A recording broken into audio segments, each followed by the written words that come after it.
Hi guys, just a little video showing you how the Evoque system works. As you can see, we've done a nice install today. We do get quite a lot of people asking how does the home screen look on this.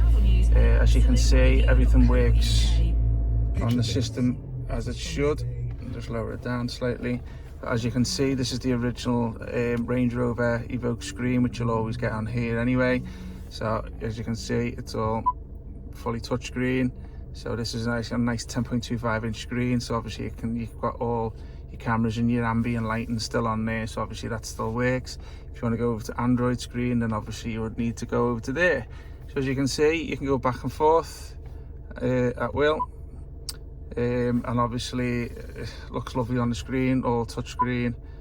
I'll go back on that one there. So that's how it interacts anyway. So hopefully you see exactly what you're getting for your money, and that's how these systems tend to work. So obviously any questions, give us a shout. Thanks very much.